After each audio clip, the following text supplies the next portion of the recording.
What's going on, everyone? This is Information Creep issue number... Is it 10? Are we on 10 this week? It doesn't matter. So, anyways, today we're going to be talking about the next story in the beloved More Than Meets the Eye universe, and that's going to be... we're going to be covering issues 28 through 33, which I know the first half of that is like World Shut Your Mouth, and then it runs into... the next, like 2 or 3 issues that involve some pretty cool stuff. But 28 starts out very strong, in my opinion, from the whole Dark Cybertron thing. Now that that's well and over, so it starts out. It's 6 months later, and you got Brainstorm talking to Nautica about color-coded lasers, and she's pretty critical about it. And I think it hurt his feelings a little bit, and that may be kind of like affected him going into the next story arc, but we'll get to that when we get to it. And there was a gathering around the, and I'm quoting here, book lover who collects toys office. That would be Rung, ship psychiatrist.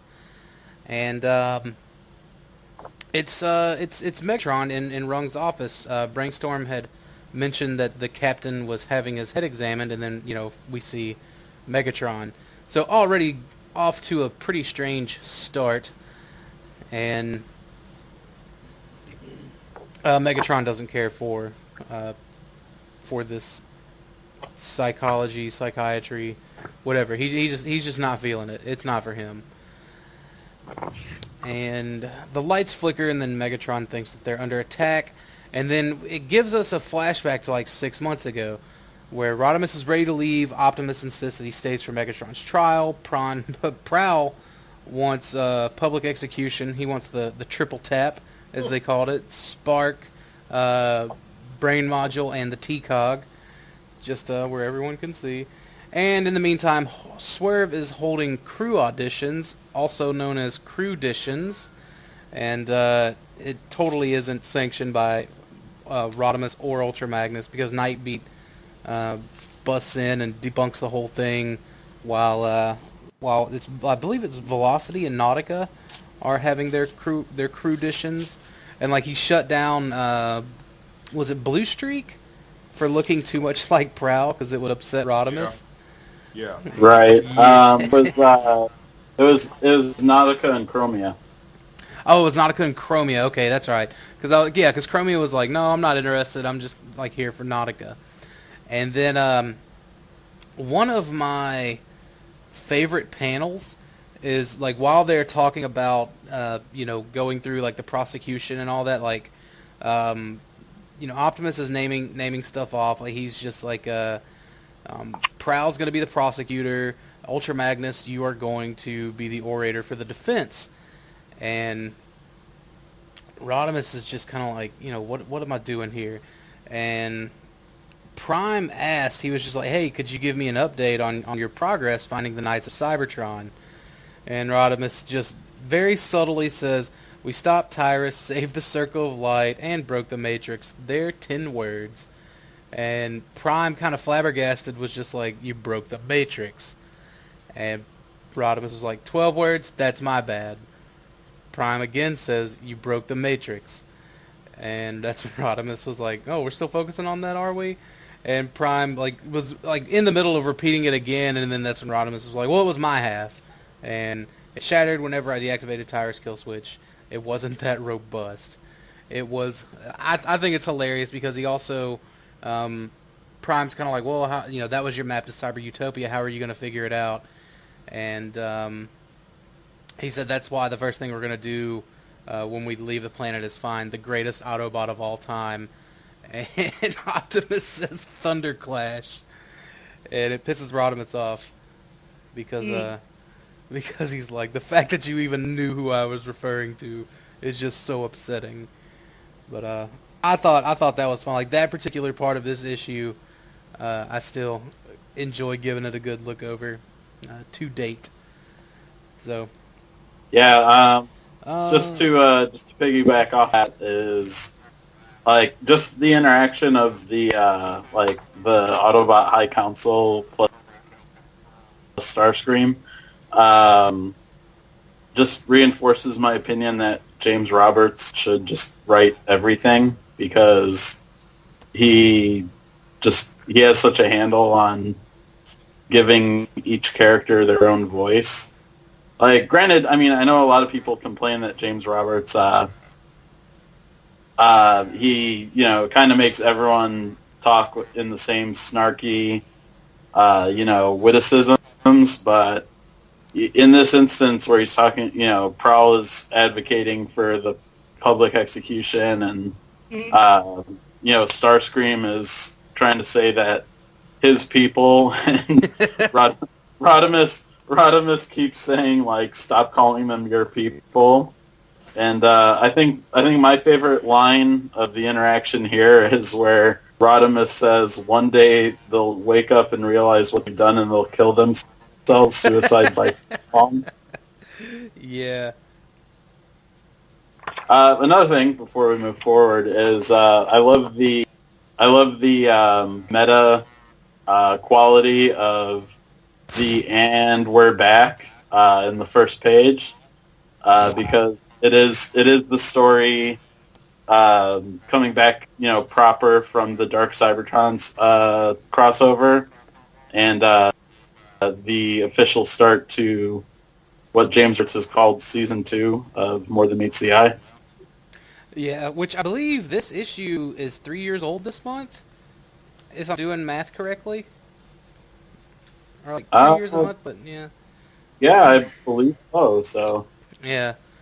So, but yeah, it did have a good kind of start, and like both books start off with 6 months later, like, and we'll get into that on the next issue when we cover the RID stuff there, but this definitely, like, this had all the meat in it, like this has what you want to know, because at the end of it was just at the end of Dark Cybertron it was just Prime and Megatron walking all buddy to after defeating Shockwave, and then we find out what really happened. Like, Megatron, like, really got sent to a jail cell, and he went through all this process. Like, there was an actual trial.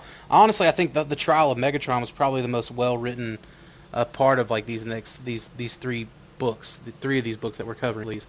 I would also like to point out something I forgot to write down in my notes at work because I was bored, that this is, like, we see Ravage made the trip as well, but we'll find out why in a few more after everything, like, here is, like, said and done. But one thing as I'm kind of skimming about it is during Rung's therapy session with Megatron, he talks about Megatron's manifesto towards peace, how he has a first edition with a dedication to Terminus that was deleted from subsequent versions, and he asked Megatron who Terminus is, and Milne's art right here, like, capturing Megatron's face, is just freaking perfect.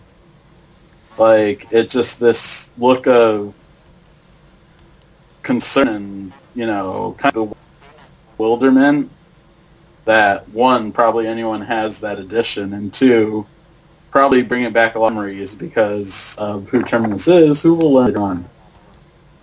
Yeah, I did forget to mention, like, that this was the seeds for who is Terminus, and I think we'll see it. I think we kind of get the gist of Terminus and his importance after this particular story arc and the disappearing story arc.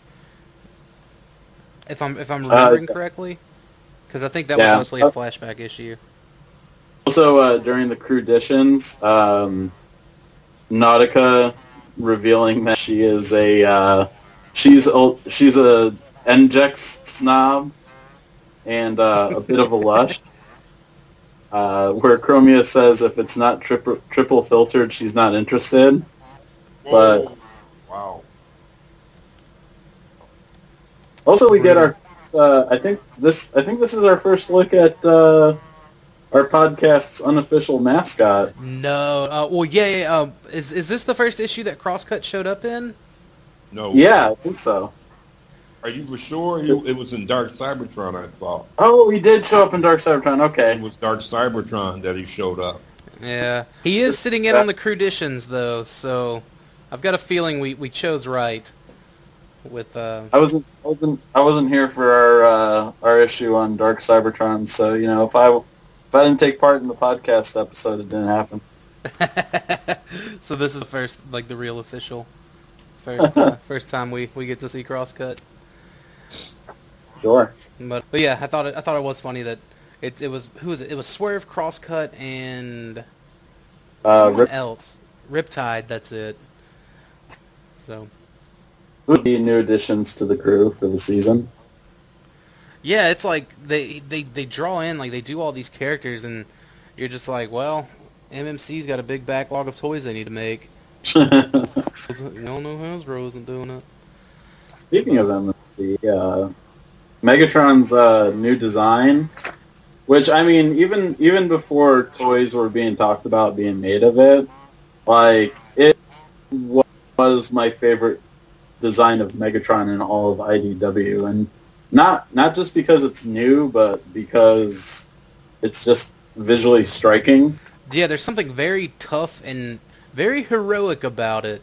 I mean, it's not the first time we've seen a tank Megatron, or something similar to it, but yeah, you're right, man. That's definitely the milled Megatron is definitely my favorite, and it's good to see that we're gonna we get to have not only like the milled Megatron, but the also the option for the other milled Megatron. Yeah, so a little double whammy there.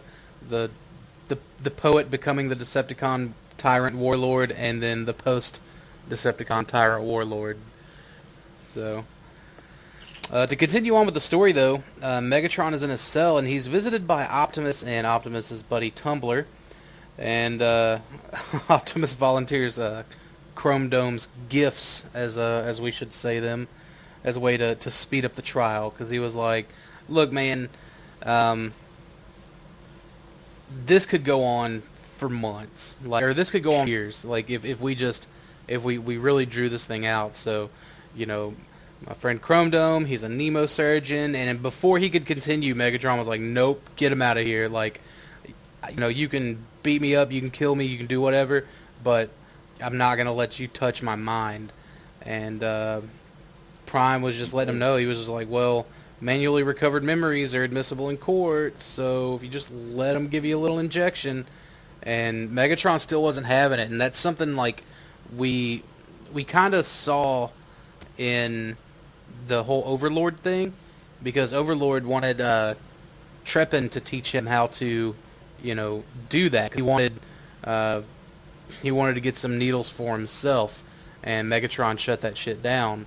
But now, like, we're kind of starting to know why, and I think we'll learn even more about Megatron's fears of Nemo surgeons later on in the book. I think that's the same book that we'll find out a little bit more about Terminus in as well. Yep. So yeah, I mean it, and I hate to keep sidetracking you, but just more like Milne's art once again. And I mean, you can tell that I'm a total Milne fanboy because the one panel in the middle of the page where Prime, comes to visit him with his neurosurgeon friend Chrome Dome, just the fear in Megatron's face, and he's shouting "Guards, guards!" Like, yeah. I mean, I've never seen a fearful Megatron drawn. Not one that looks realistic, at least. And this looked very realistic. And it's hard to do that with a character that's so scary, I guess. Right, and I mean, there's only one Transformers artist in my mind, honestly. So, dude, I'll just another kind of sidetrack thing.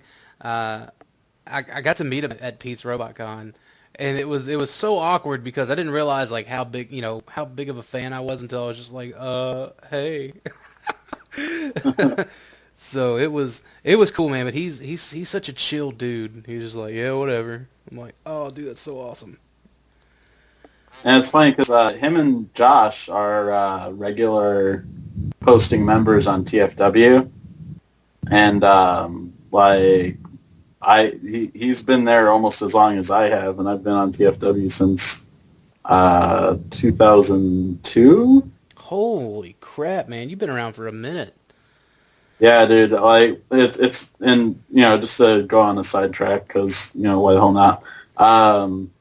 Like I very rarely trade online, but when I do, I tell people like I'm not selling until I get the stuff from you, and most people back out at that point. But like I've been buying, selling, trading online for 15 years, and I've never been scammed once. So I tell people, I'm like, look, if you want to do business with me, we do it on my terms, or you can just take a walk. So. But yeah, I've been around a minute, so. I take it. Yeah, I got you.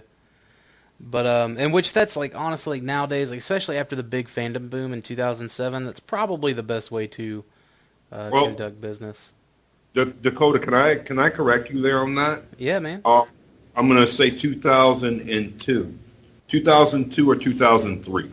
You think that was like when the big? Because I always kind of viewed the big boom was after the live action movies. No, the big boom started when Dreamwave hit. I would think like. Oh, go ahead. Oh no, just I was going to agree with you. Like when Armada came out, because that's actually what pulled me back into collecting. Were all the homages to G1. Yeah. And we all know you hate Beast. No, I'm not Greg. So,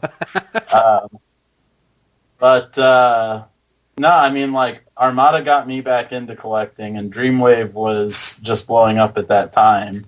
And, I mean, to piggyback off of what Walter was saying, like, that was the first big expansion of the fandom. Like, where you saw a lot of people who, were the nostalgia people from the 80s, or maybe Beast Wars, getting back into it. But it wasn't nearly as big as, the boom you referenced in 2007, when the live-action movie hit. And, then you got even more casuals and nostalgia people, and then, even New Blood who weren't... Yeah, and now all those dudes are 10 years older, like which is crazy. Like all the kids that were shit posting online now, they're just like they're probably a little more mature and do less shit posting. It's crazy. I'm not going down that road. Half of them are not mature. Please do not go there. Don't go there. Don't go there. But I will say this: it was 2002 or 2003, and you know what? People don't give Wizard a lot of credit when they did that 80s article about 80s properties. That's what started it all. And plus, what was it? Optimus Prime NPO1 came out 2003. I remembered it. That played a part in it as well. Yeah, I'm sure it did. Was that a TRU exclusive, or did like? No. Okay, so it was everywhere. All stores carried it. Okay, that makes sense because I can see if you're just walking around in Walmart and you just happen to pass that thing on an end cap or something. I'm sure it stuck out like a sore thumb. That's where it was and you were at. just like, yeah, let's do it. Yeah, it was at Walmart, Target, Toys R Us. Pretty much anywhere that sold toys, like. Because that masterpiece, like, it was the first masterpiece. Like, it was Takara's venture into a large, die-cast, like, highly detailed figure. They'd never even attempted anything like it prior to MP1. Yeah. Makes sense. Yeah, and therefore, I mean, I'm going to get back to the 2002 thing right quick for the audience. This is what happened. I remember Wizard, because I used to get Wizard all the time. When Wizard did that article of 80s properties, and when you saw the Transformers art, I'm like, holy cow. Now, fast forward later on, I think that year, when Dreamwave came on out with their stuff, dude, it broke records. It shattered a lot that year. And I think by that time, Armada was coming on Cartoon Network because they were getting ready to show the new Masters of the Universe on there, which was cool. So I was able to watch both cartoons, which was like cool. And they said Armada, the first thing I thought, I'm like, okay, cool. We're going back to basics. But, yeah, man, that Masters of the Universe 2000X cartoon was amazing. Oh, yeah. And it's so funny because, like, yeah, the first episode of Armada, you had cameos of the aerial bots and Target Masters, on Cybertron, and then it totally did not become a continuation of G1. And I mean, the fandom's love-hate affair with the Unicron trilogy. Yeah, and that's one of those things. I feel like a lot of the good stuff from those series was definitely lost in translation. I thoroughly enjoy the Japanese versions of those three shows, mostly Armada. But yeah. Also, one thing that people don't realize, back on TFW, like they used to share a lot of the Hasbro, shareholder information and all that, and like bar charts and stuff like that. Prior to the 2007 movie, Armada was the single best-selling toy line for Transformers. It basically made enough money to carry the brand until the movies came out, and it made Classics possible as well, because Classics came out in 2006. Yeah, just a couple of years afterwards.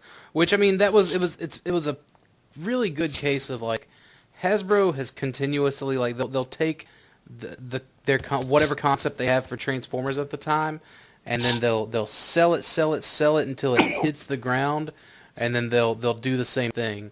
Obviously, like, Beast Machines, like, and I love Beast Machines. I don't love it as much as Beast Wars because it wasn't Beast Wars. It wasn't anywhere close to Beast Wars, but I still liked it as a successor. But that kind of, it kind of like got stagnant because the toys were terrible, and the show took a kind of strange direction. Even though I liked it, I know I'm definitely in the minority there. So they had to. That's whenever they kind of set back. They watched the numbers drop, and they were like, all right, let's import car robots, and we'll do something. They worked, and they did Armada. But didn't Dreamwave do the pack-in comics for Armada? I think so. Yeah, they did. And that was pretty much like the only way for you to get like comics for Armada at the time too, wasn't it? Like they were all pack-ins. Like I don't think they were selling. Yeah, well, they started out as pack-ins, and then they got their own proper comic series from Dreamwave. Yeah, I was a little confused. Where the minicons actually talked and had thoughts and dialogue. They weren't just beep blop bloop bloop bleep bleep and like dialogue. They were fleshed out characters.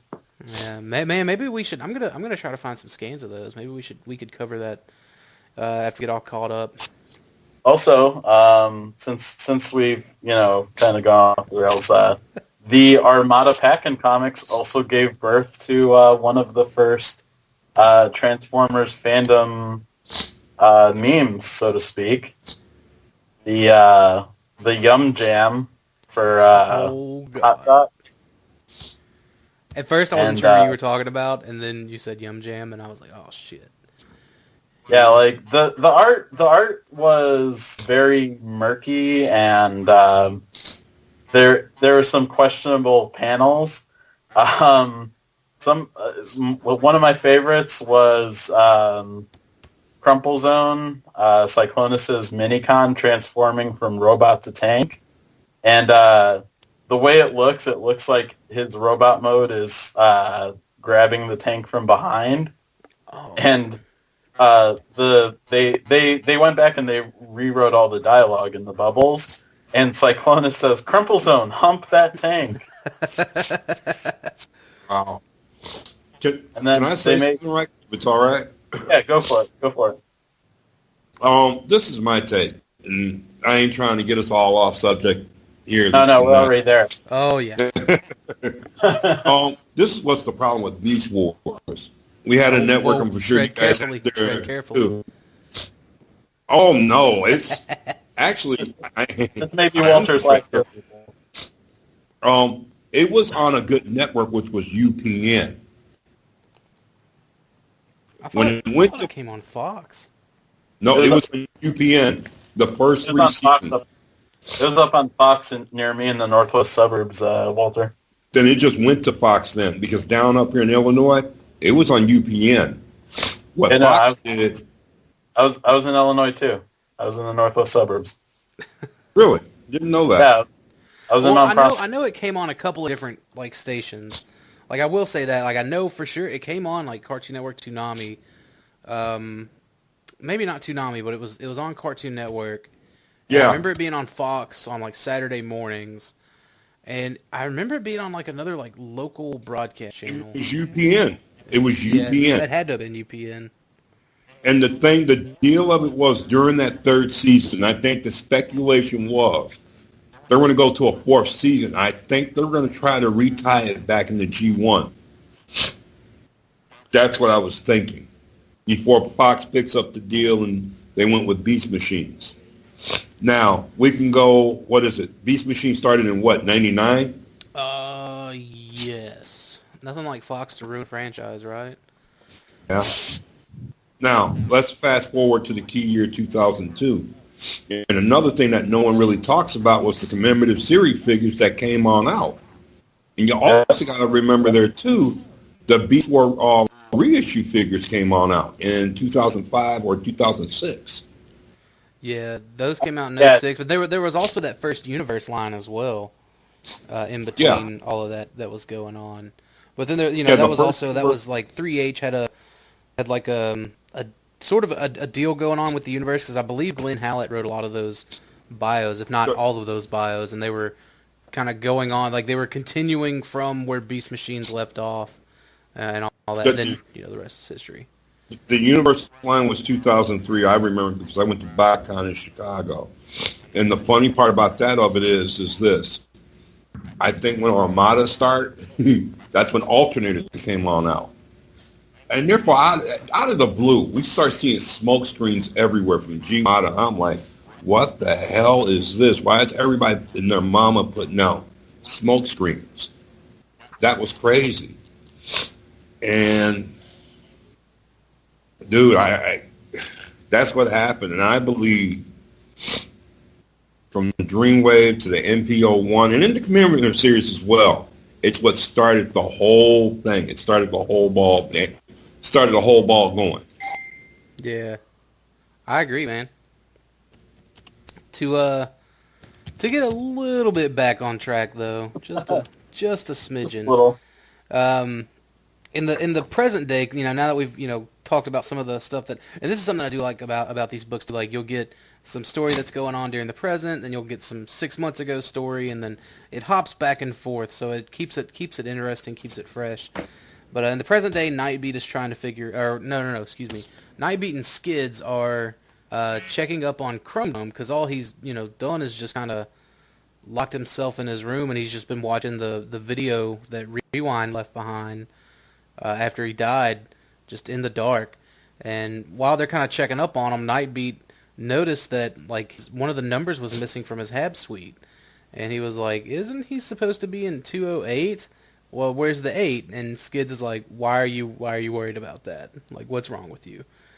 And he was just like, Nightbeat was just like, "Well, I guess he's kind of dealing with his sad." And Skids was like, "Well, really he's not, but okay." So he just kind of walks away.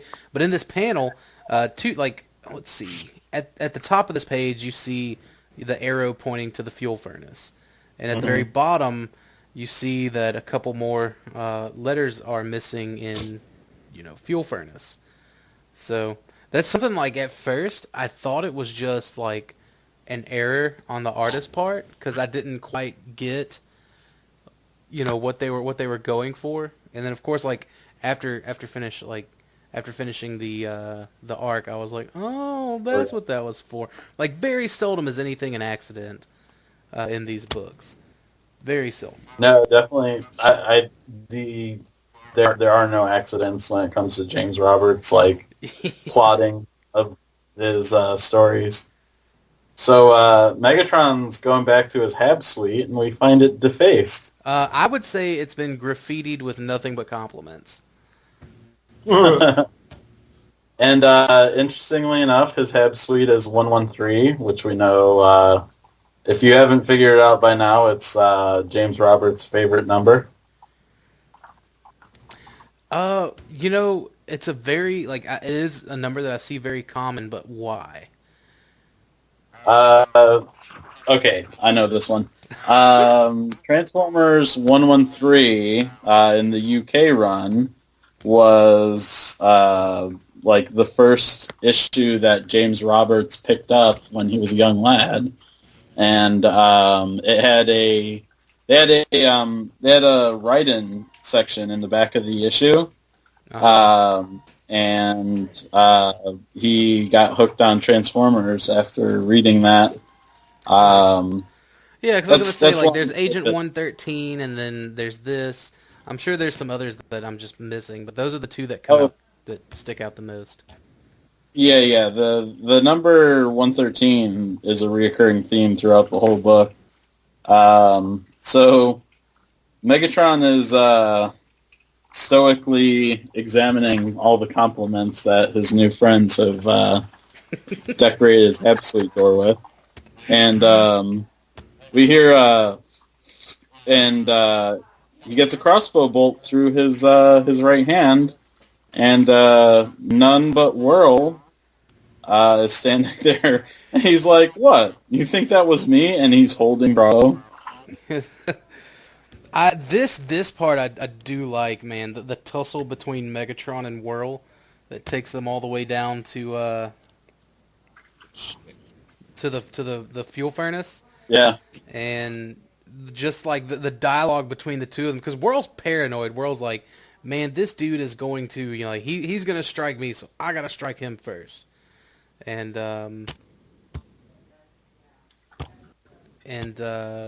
anyways, like they're talking, and Megatron's like, you've always prided yourself on being a fighter, yet you've never been in a fair fight. The odds have always been stacked in your favor because everyone knew if they killed you, you'd have to answer to me. Because he had told him that the second order that he got after declaring war was let Whirl live. And so that was just a huge Megatron's not only is he good at physical fighting, but psychologically fighting, he is king. It's just crazy, and of course it made Whirl even more upset, and he lost his arm. he cut Whirl off at the knees mentally, because he's like, you've been at a handicap the whole war, because nobody's ever taken a realistic shot at you. Yeah, because of the repercussions that they would have to face, for doing it. It just everything was just man, that's pretty rough, dude. That is the pride killer. And then I like Megatron. Megatron, it seems like a throwaway line, but it kind of comes back in later on after the arc wraps up. He says, "No sign of the Pyrobots, of course." Shirking again, and he's like, "That's the problem with this ship, no work ethic." And then Chrome Dome's, being depressed, lovelorn self, and the tape he's listening to has an unexpected scream in it, which is strange because tapes don't usually edit themselves.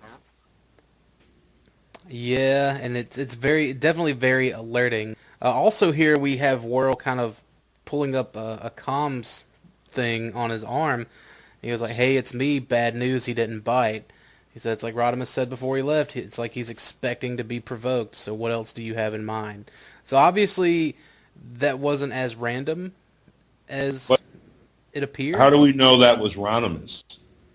No, he's referencing Okay. what his co-conspirator said about Rodimus. That Megatron's expecting to be provoked. Right. Something else, and this is something I forgot to mention. Whenever we were at the panel with Megatron in his cell, because after he talked to Prime and Chrome Dome, I believe, or no, Prime came and like visited him again, and was and that's when he was just like, well, I can't ask you how you're going to plead, because of due process, but whatever. And then after that, Rodimus was like, Prime has to watch what he says, but I don't. You're gonna die, and I'm sorry, but you kind of deserve it. Very straightforward. And that's whenever Megatron was like, "Look, I actually have a favor. Can you do this favor for me?" And now we see that we're back on Luna 2, and so they've moved Megatron obviously from Cybertron to Luna 2.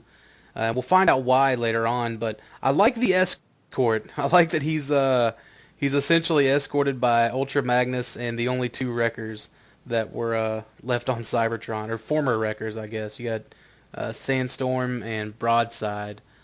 And of course he's got his big hand cube cuffs on. And looks like there's cameras everywhere. I'm sure Perceptor is got a scope on him. Something we wouldn't see, but I would imagine, like, if you had Megatron in your custody, like, you would definitely, okay, who was on the wreckers? Not Whirl, but who else was on the wreckers? Like, that would be my yeah, pretty much question. Pretty much those are the only two living wreckers who aren't AWOL, in the Metabay, on the Lost Light, or sitting on debris doing nothing, or just going out and having their own adventures. I wish we could have gotten an Adventures of Impactor and Guzzle book. Like, there was that little bit after Last Stand of the Wreckers, like at the end of the hardcover of Last Stand of the Wreckers. But man, I would have liked so much more out of that. I think those two would have made a good team. But at the end of this issue, we see something, or they're alerted to something very strange approaching the Lost Light, and it appears to be a coffin. We see an Autobot symbol on it, so very ominous ending to this, and of course Megatron's still captain, and we don't know why he's captain of the Lost Light, but everything will be made clear soon enough, I believe. Also a callback to the warning, don't open the coffin. Is this the coffin? This is the coffin. So for anyone who like, at this point, like, so much had happened to the story. Like, I know whenever I was reading it, I was like, I didn't think of I didn't think about it, Then whenever I went on my second read through of More Than Meets the Eye, I was like, oh, I remember. So that brings us to issue 29, which opens up in a very different kind of manner. You got Tailgate speeding down the hallways, and you've got Cyclonus looking out his window, per usual. This is all like in present time, I believe. And then that's whenever Tailgate jumps on top of him and he gives him a good fingering in the head, of course, for lack of better in the head. Yeah, gives him the killing move. And I think that's whenever Cyclonus kind of catches Tailgate, because Tailgate, I think, has been out of commission because of the cybercrosis. Yep. So Cyclonus has kind of been catching him up, and this is something that's interesting. We see Broadside decides to join the Lost Light, because at first he was not a part of the Lost Light, but unless I'm just looking at this and it's the wrong character, but it looks like definitely looks like Broadside standing behind Mirage, and he's looks like he's helping them carry the coffin, maybe. And this was Yeah, because Broadside didn't show up in XRID. No, I thought he did show up in XRID because he was part of the. He was an XR. Yeah, remember whenever Turmoil came? No, he was. Yeah, he was pre Dark Cybertron. But I'm saying after Dark Cybertron, Broadside wasn't XRID. Okay. The last time he was seen was before Chaos, I think. No, he was. He had a pretty prominent role in RID. Yeah, because he was kind of, he was like, look, I did a bunch of bad shit with the Wreckers, and I just don't want to do that stuff anymore. I remember that was a pretty prominent thing that he said. But yeah, I like this panel where we have Hotspot, Mirage, Grotesque, and it's Grotesque, right? Yeah. yeah, it's one of the monster bots. Yeah. Okay, yeah, because Double Cross is the one with the two heads. Which Double Cross is also on the Lost Light, too. Yeah, I think all the monster bots, except for Repugnus, are. Yeah. Man, I wish I mean, Repugnus, who knows? There's like 300 bots on the ship. It makes it very difficult when you're self-building. Yeah. But I like that Megatron is just, he has no social skills whatsoever. Everything is like, he's that douchebag manager. He's like, Donald, you call yourself Pallbearer? Just micromanaging everything everyone does. And we'll see, like, again, we'll see some more of that. I believe later in this issue, just like how much of a tight ship Megatron actually ran. He didn't play around either. No. Not at all. But, let's see, like, after that whole, like, scenario kind of went down, we've got Jackpot and our Mainframe's kind of holding Jackpot up because he's drunk, totally leaving Swerves, because where else would you leave drunk from? And I just thought it was funny because the first thing he says, he calls him, it's Dainty Legs and Panic Button. Like, those are his nicknames. And, you know, because Tailgate, I guess, didn't, like, I think he just didn't have a lot of, like, self-worth. Like, he undersold himself a lot. And, you know, that's whenever Cyclonus was like, yeah, man, you've definitely been missed. And then we get our first look at Swerve's new bouncer, 10. But before we get to... Do what? Oh, I was just saying the reprogrammed legislator with arrows sticking out of him. Yeah, and the number 9 painted on his back. But, this is where we go back to, we have another flashback to 6 months ago, and it's Day-Tree, oh my god. Deefy of the Trial of Megatron, yeah, words, the English language is hard. And, you've got, I don't know who this is, giving the testimony, but it's obviously Ripper. Who? Ripper. Is that Ripper? Gripper. Gripper. Oh, okay. But I would have never known. Well, it says it right there, so. Touche. So, this is like, they're talking about the DJD again, and that's something like I wish we could have kind of seen, like, maybe a little, because apparently, like, they showed a video of the DJD, and apparently, like, this particular Voss had hooks for hands and feet. So I guess it was like an earlier Voss, like, and not the Voss. I'm trying to figure this out, because the way I'm kind of like interpreting this is, you know, after all said and done, there were 3 Voss that we knew about. Actually, I think the one with hooks and hands. Do you think that was? You know who? It was who we'll find out later on. All right, because I know Megatron, like, he says something about, or someone says something about, I don't know how he can shoot a gun with those little claws or something like that. So that's And it may be. It may have only been 2, but I don't know. Strange. I'd like to. It's one of those things I'd like to piece together. But we've got Atomizer coming in asking Hot Rod if he can, or Rodimus, if he can interrupt. And Rodimus is like, please do. I need something else, anything else, to get my mind off of this. And that's whenever Atomizer presents Rodimus with a list of those who voted to have him against him as a captain of the Lost Light, and those who voted to kick him, is what I'm trying to say, I guess. And Rodimus is like, no, man, it was supposed to be anonymous. That was the point of it. I don't want to do this. No, I'm not going to do this. And Atomizer said, well, fine. Just ask me one more time. Tell me one more time you're not going to do it.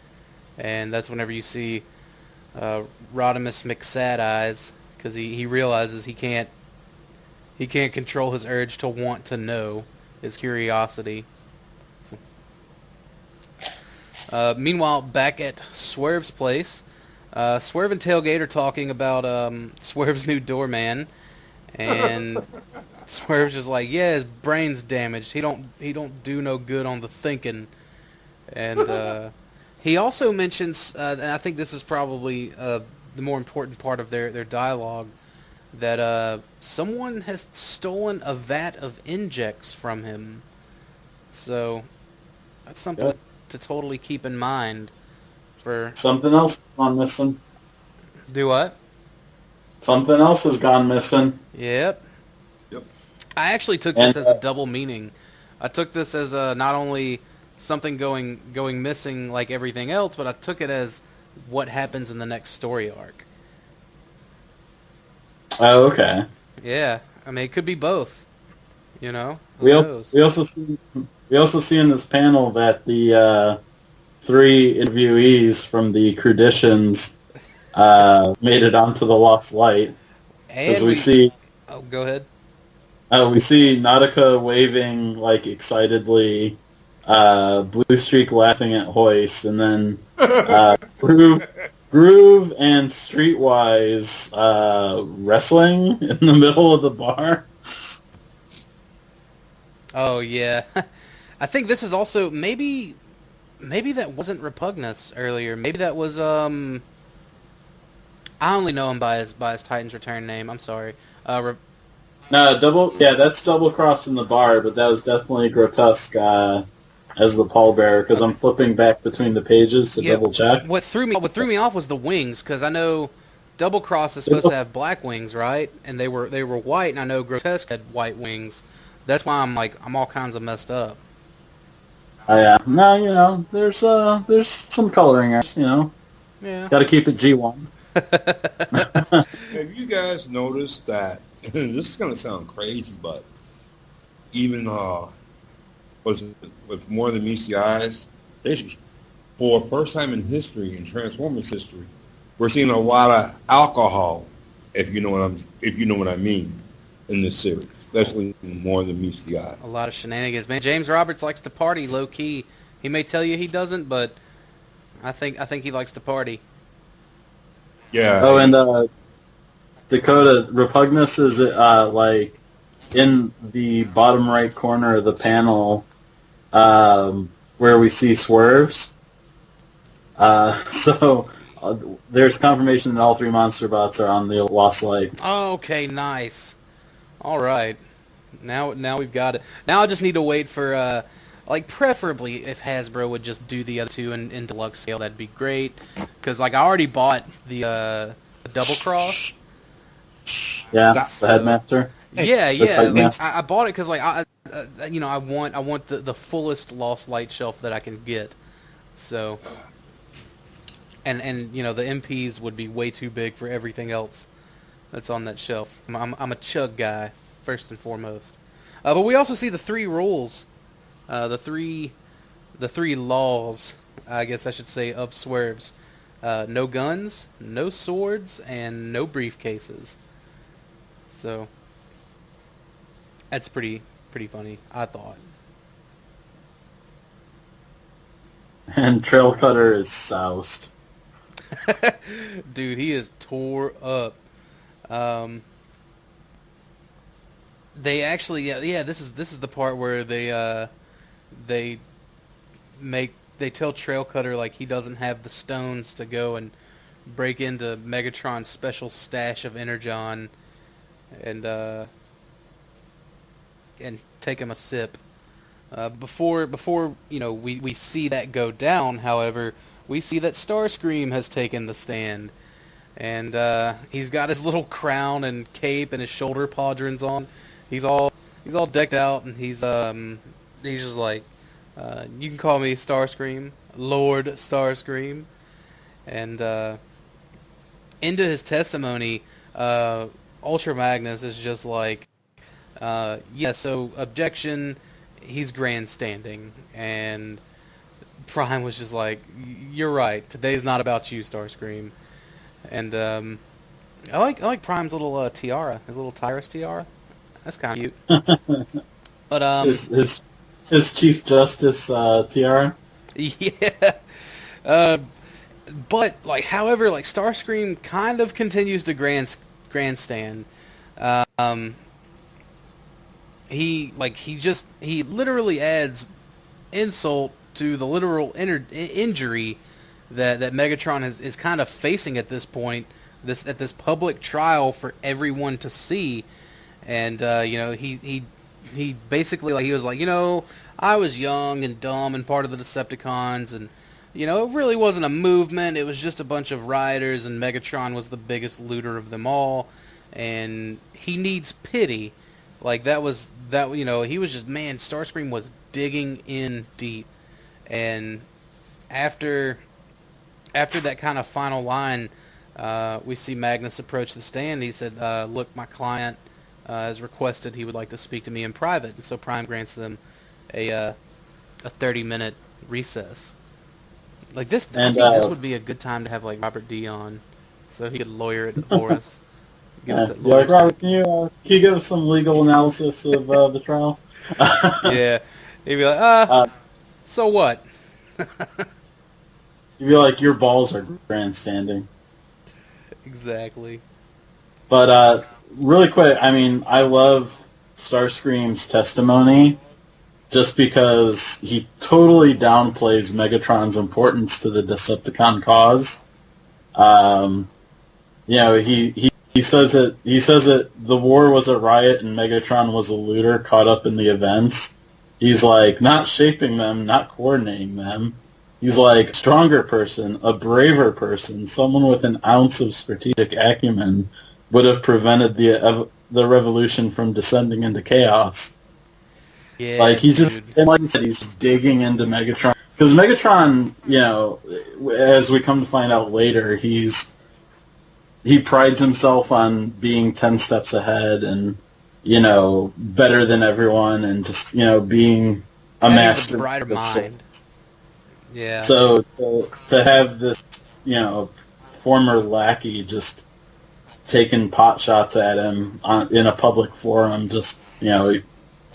you could, and again, Alan's art, the close-up of Megatron's face. Dude, his upset scowl, like for the whole time, Megatron just had, the overshadowed, the black eyes or whatever, and then as soon as Starscream delivered "he deserves pity" line, that's whenever you just see that very tense atmosphere around Megatron. Yeah, and he had purpose to kill. I was about to give credit to the wrong colorist. But this issue was done by Joanna Lafuente. Yeah. As much as Milne's lines are fantastic, she did some amazing work with the colors. Oh yeah, the colors do. I would say that is definitely a 50-50 deal right there. The colors were great, especially in this particular book. But back on present day, Chrome Dome has approached Nightbeat, and of course Nightbeat being the best at what he does, He was just like, he had his back turned towards the door, and he was like, "Go ahead, come in, Chrome Dome." Chrome Dome was like, "How'd you know it was me?" But then Chrome Dome told him about the video that Rewind left him, and said that, this time at the end of it, something different happened. Instead of him saying something very, very personal, he screamed. And Nightbeat was like, "Well, did you play it again?" And Dome was like, "Yeah, it was normal." He said, "But, I can't explain it." And, he was like, you think I'm crazy, don't you? You think I'm going to be like Red Alert? And Nightbeat was like, "No, man, like, I live and breathe for the impossible. Like, that's what I'm all about. But, you were in isolation all day, so it could just be, your emotions kind of playing up on you." And at that point, Chrome Dome's looking away from Nightbeat, and Nightbeat sees like a bruised and busted up Rewind just like holding his arm. And it definitely alerts him. Also, at this point in time, Trail Cutter is approaching where they keep Megatron's Energon reserves, and he's on comms with like Skids and Nautica and Riptide, and like these two, like, they just all get in trouble. It's funny, like they're like a bunch of kids, like a bunch of teenagers. And Trail Cutter gets into the room, and he sees like there's I like how this page is laid out. Because you've got like all these little numbering systems, like where everything is located in this picture, basically, and he finds Megatron's Energon, and he was just like, "What's Megatron's serial number?" And he looks at it and he's like, "Oh, well, it doesn't matter," because he totally found it. At that point, he started to take a sip, and he spit it all out, and of course, like, the silent alarm went off, and he was alerted. So you got Magnus and Megatron, Ratchet. Is that first aid? No, that's Streetwise. Streetwise. Yeah. God, I don't know why. Streetwise, Groove, and I don't know who the other guy is. Yeah, the purple guy, I don't know who it is. Groove is kind of tucked off in there. But again, really good artwork, and where the colors just pop. It's nice. I like this page here, and Trail Cutter's like, "Nah, man, I'm souped up. I feel I'm a little too fucked up." Megatron's like trying to slowly approach him, and then we see Trail Cutter has a new trick, because he pops instead of like, it's a force field, but it's kind of like a bubble, and he calls it a panic bubble. And that's whenever Megatron like tells everyone else to kind of go on about what they're doing. He said it won't take too long, and Trail Cutter's like, "Well, you're kind of wrong. It's going to take about 30 minutes because whether I like it or not, I'm trapped in here. There's nothing I can do. There's nowhere I can go." So really kind of interesting seeing that. The interaction. Back on Cybertron, or Luna 2 rather, 6 months ago, you've got Rat Trap and Starscream and Optimus and Slam Dance. Yep. That's a hell of a name. Got them kind of talking about the trial, and Slam Dance was like, "Well, it's kind of good for the Autobots, like their rings are up, so to speak." He goes, "People aren't saying the word regime after Autobots." Just a little something to kind of show, like, during that 30 minutes of interlude, what was going on there. But back on the Lost Light in present day, Nightbeat, looks like Nightbeat walks into, him and Chrome Dome walk into his room, and it's gone. Like, or at least a wall of it is gone, for sure. There's still some stuff in there, but that's whenever it's kind of more evident and apparent that, these weird things are starting to happen. And then after Trail Cutter's panic bubble pops, he's super shameful. He's like, "Man, it's all right. I can see myself to the brig." He was just like, alternatively, you can direct me to a shuttle and I'll fly home in disgrace. Come up for any punishment doesn't involve you, me, and a very one-sided injuries. At which point Megatron just gives him a Judy chop on the back of the head, and a Judy chop. A what chop? Judy chop. Have you not seen that video? Oh my Oh, god. No. It's man, it's back whenever YouTube was brand new, and it was a viral video. It was like some Peckerwood practicing like martial arts, and he was just like, "Wow, man, dang old Judy chop, instead of saying judo chop." Shit was so funny. But I love with that chop. Like Megatron permanently engaged his full. God, they just explained it in a panel earlier. His fuel intake. Well, let's just say he smacked the shit out of him. he literally smacked the silver into him forever. His FIM chip. I don't know what the M stands for. Fuel. I flipped back and found it. It's fuel intake moderation. Yeah. Basically, it's a piece of hardware that makes it so Cybertronians can't get drunk. And they can disengage it if they want to, so they can get drunk. And they typically disengage it to get drunk. Yeah, and Megatron engaged it permanently with a judo chop. Yeah, it's so funny. After Megatron tells him what he did, he was just like, "You did that with your hand?" And Megatron was like, 4 million years of practice. And that kind of brings into more of like the very tight ship that Megatron ran. You know, that there was to be no drunkards in the Decepticon, like the Decepticon army. They were all about sobriety. Except for that one episode of G1. Yeah, that was.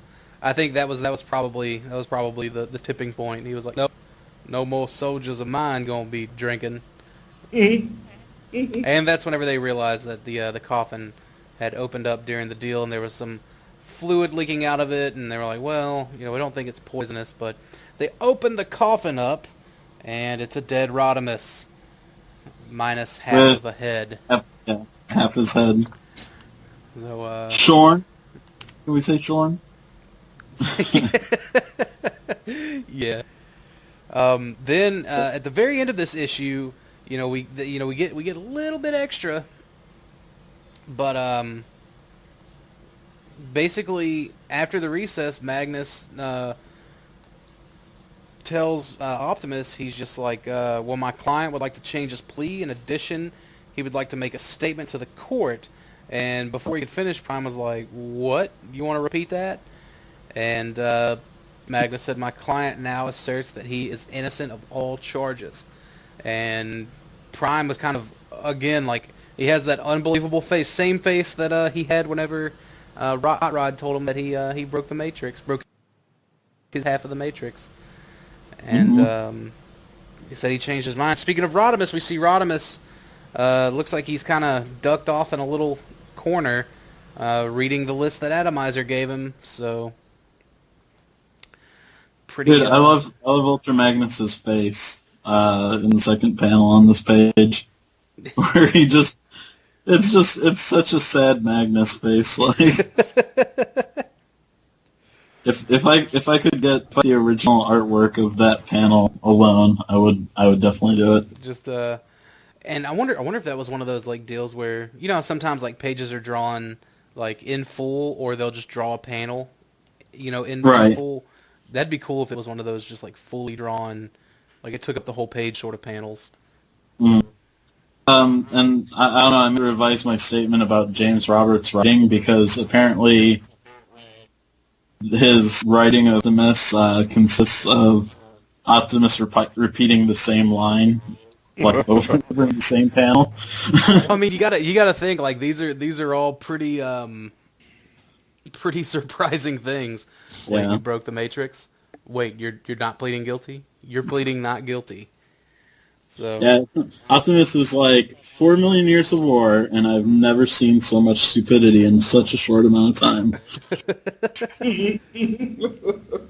So the next issue starts off with... Wait, Oh. I got something to say. Go ahead. I got something to say. Listen to me. No, I'm kidding. When Trail Cutter is infiltrating the storage bay with the super fuel fool's energon, he's he's drunk beyond like drunk, and he's staring at the security panel, and he says, "They've done something to the door. They made it all locky." And he's like, I think I want to punch it." Yeah, and that's whenever the door disappears too. That's how he was able to get in. Yeah. The door disappears in front of him, and then I like the key that you pointed out earlier with the numbered parts of the panel. Yeah. And it says, "Not pictured. Pressure sensitive security sensors. Not heard. Silent alarms." I like how number 2, which identifies Trail Cutter, it says Mr. Forcefield himself. Mr. Forcefield. This man, like, that's where, with issue, getting back to what The More Than Meets the Eye books were kind of all about. I didn't like The More Than Meets. Honestly, I thought the RID issues had the better stuff during Dark Cybertron. Because the More Than Meets the Eye, like, the Lost Light crew was totally, like, waylaid during that whole event, and, like, I feel like Roberts did his best with it, but it just wasn't what I personally was kind of, like, really looking forward to. It didn't resonate with me, but, with issue 28 and 29, and then, like, going into 30, I think a lot, it improved a lot, and I'm glad they let Roberts write the Trial of Megatron. Not saying that Barber isn't a good writer, because I do think Barber's a good writer. I just think he has to play ball with Hasbro a little too much, and yeah. So it's good to see Roberts do the take on this. Speaking of the trial, go ahead. Oh, well, real quick, because I'm so hung up on issue 29. The cover art for the subscription cover is like one of the best Transformers comic covers ever. It's Megatron standing with his hands clasped in, binders, and he's staring up. It's like a smile that a kid who... Oh, yeah, was it the creepy smile? Yeah, he did something wrong, and he's proud of it, and he's just beaming with pride over this terrible thing he did, and he's standing in, like, just skulls upon skulls upon skulls, like, at his feet, and it's I'm really big on the art. I mean, I love a good story, but, like, that cover is one of the better covers. If I could get it and meet Mr. Roche and get him to sign it, that would be fantastic. Yeah. So if any listeners have a 9.8 graded cover, of that issue, and you want to do your good deed for the year, I'll hit me up and get my address. Very specific with that 9.8 grade, huh? Personally, what issue is it? 29. What cover? The Megatron looking up. It's the first cover with Megatron smiling like a little bastard. Which is accurate. While we're talking about covers, I think there are two covers in the whole More Than Meets the Eye run that I don't have that I want to have. I want to have so bad, and that's the E variant. I think this is the subscription variant to More Than Meets the Eye #1, and then I believe it was the same variant to number 28.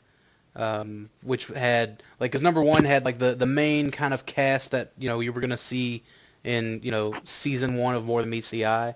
You had Rodimus there, and he was just like, you got a problem. And then 28 was the same thing, but it was Megatron instead of Rodimus. And you got to see Swerve and Nightbeat and Nautica and all these kind of added characters, and, it had the same speech bubble, but it was Megatron saying it. And I've yet to find those two covers. Well, I take that back. I found the cover for More Than Meets the Eye, but they want, like, somebody wants like $60 for it, and, like, I don't know. So You gotta check the chat. Check the chat. Yeah. Let me check this chat. Yeah, that one. That's the one. That one? Want to make something of it? Yeah. That one I see. I think I'm going down to my LCS this week. See if I can get it. Yeah, man. Let me know, because that was like my local comic shop. Like they weren't, like, at the time they weren't really good about getting me the covers that I wanted. Which, granted, I didn't have a pull list either. I just went and bought, whenever they came out. So chances are, like, someone probably, cleaned, got it before I got there. They put on someone else's pull list or what have you. But I never got to find either of those covers, unfortunately. But they were good covers. I like the covers. But the big statement that Ultra Magnus wanted, or that Megatron wanted Ultra Magnus to give, and he didn't want it to be addressed to Prime. He wanted it to be addressed to everyone, the audience. And it was, and this is a pretty long statement. It said, I did not resist when taken into custody or protest when advised of the charges leveled against me. I was prepared to let justice take its course. Now I know that Autobot High Command is so keen to promote a sterilized wartime narrative, an account of the last 4 million years that disburdens them of responsibility for any wrongdoing, that they will threaten to mentally violate a political prisoner unless he endorses their highly partisan version of events. In light of foregoing, I submit that my earlier guilty plea, a plea I now unequivocally retract, is evidence not of criminality but coercion. As this trial... lost the page. Okay, here we go. As this trial has progressed, my disquiet has... is it disquiet? Is that how you say that? Disquiet, yeah. Okay, sorry. I'm from the dumb South. Has grown to the point where I am no longer confident that this court can deliver a fair verdict. I ask you, how can it be in keeping with the principles of natural justice for one's arch enemy to sit in judgment on him? And, like, shit got super real with that, you know what I mean?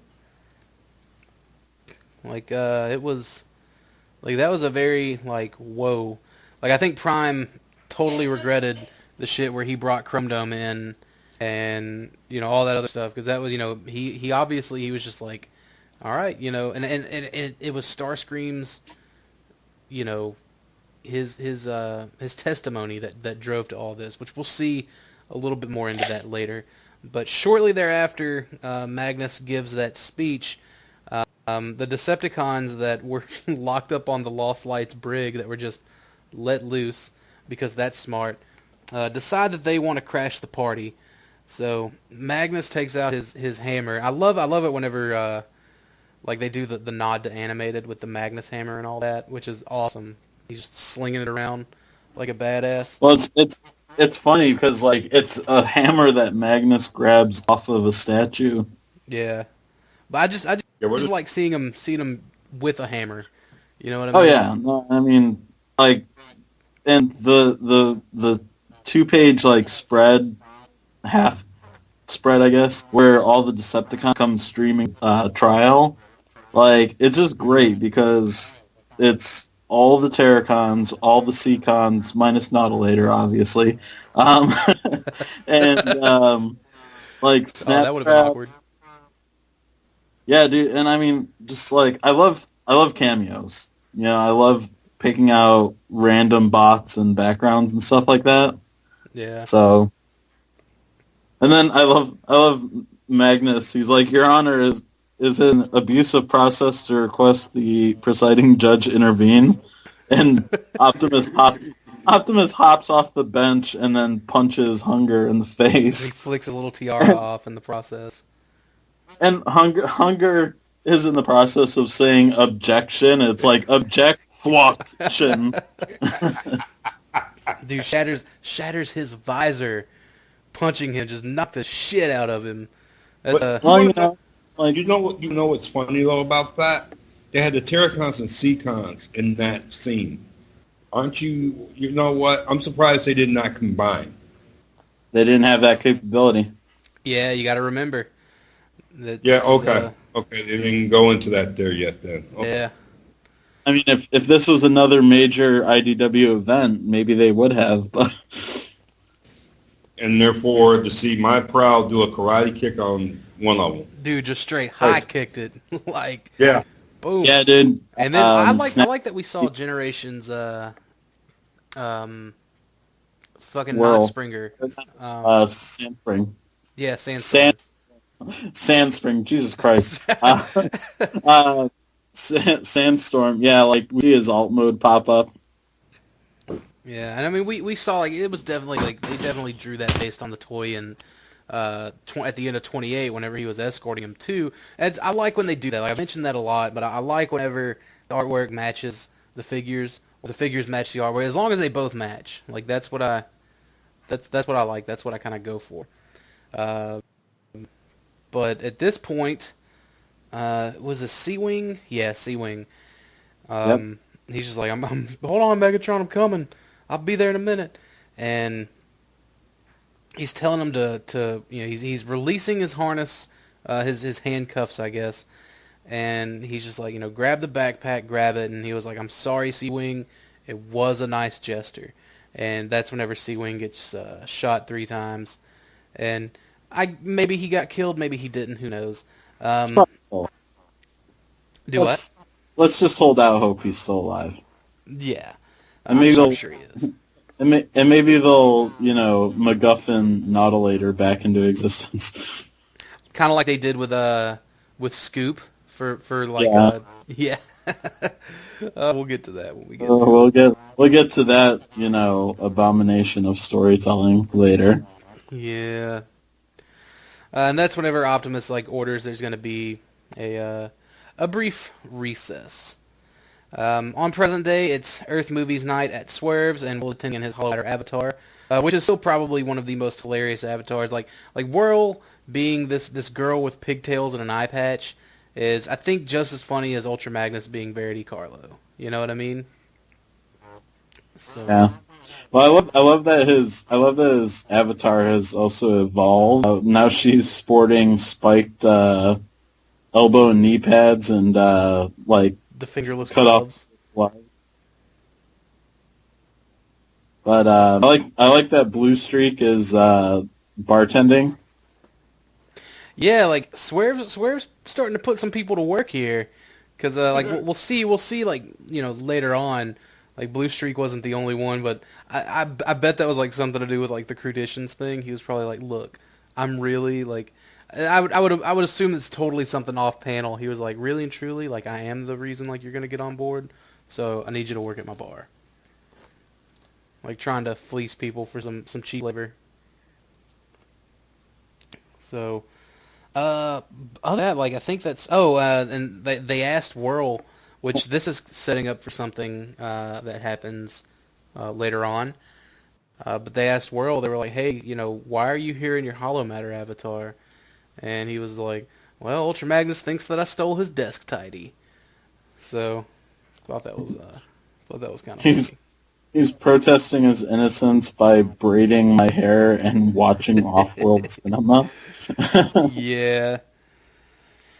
Whirl has the mind of an adolescent teenager. Or sorry, that was quite redundant. An adolescent, girl. And then hop back to 6 months ago, and we've got the freaking out. We've got the Autobot High Command and Starscream just trying to figure out what to do with Megatron since he found his loophole. Yeah, and this is something I forgot to, or maybe I did mention it when Megatron asked Rodimus for the favor. Yeah, I mentioned it already, and because he was holding a little cube, but we'll get to that here in a minute.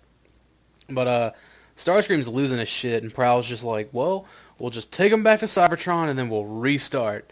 And Magnus, being the law man that he is, Magnus is all about the law. Prowl is all about the law if it benefits him. Magnus was like, you can't just shop around for a criminal justice system that's more sympathetic to your requirements. And Prowl's like, I think you need to realize what side you're on. And Prime's just like, guys, it's not about sides anymore. We can't do that. We can't, we can't like make this to our advantage. Like that would pretty much destroy all we've kind of like worked towards. And Rat Trap, I feel like James Roberts was more faithful to Rat Trap's character writing him than the way we saw Rat Trap in RID and XRID. Right. Yeah, it's even just the little nuances, like, saying ol, like OL apostrophe instead of old, and telling ya, like just the he's got Scott McNeil's voice down in letters in his head, like in writing. Right. It works. But Rat Trap was just like, well, maybe we should talk to the guy, hear him out. So, meanwhile, back on present time, Lost Light, you got First Aid kind of, I guess he's giving an autopsy to the body. And meanwhile, this is the first time, First Aid has kind of come out and done stuff since the whole Tyrist ordeal, because of losing, Ambulon, God. But I love the interaction here between Megatron and Ratchet. Like they're whispering, and Megatron's like, "Did we really need him to come here and say the obvious?" And it shows Ratchet, which is something we'll see later on. Like Ratchet really does care about the people on the ship, even though he's got that gruff, Dr. Bones from the original Star Trek exterior. I don't care about no one or nothing. Right.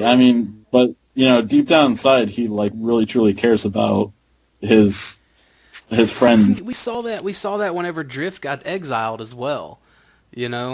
So yeah, he was the one to give Rodimus shit for sending him away with so unceremoniously. Yeah, and then also after whenever everyone was throwing shit at him, he was the one that helped him up. You know what I mean? Helped him off the ground, got him to a ship, and all that. Mm-hmm. So, but at this time we see Ratchet's like, well, you want me to make the call? Because he's not too happy with me at the moment, which we'll see why he isn't too happy with Ratchet later on. And then, on the next page, we just have Rodimus, hovering over his dead body, just completely, baffled. And Ratchet's like, well, you want to at least say something? And Megatron's, he's like, yeah, this is becoming tiresome. As captain of this ship, I expect. And that's whenever Rodimus shows off on him. He's like, co-captain. Co-captain. Not captain. Co-captain. I love Megatron. He's like, it's not even a proper rank. Just being the tight ass that he is.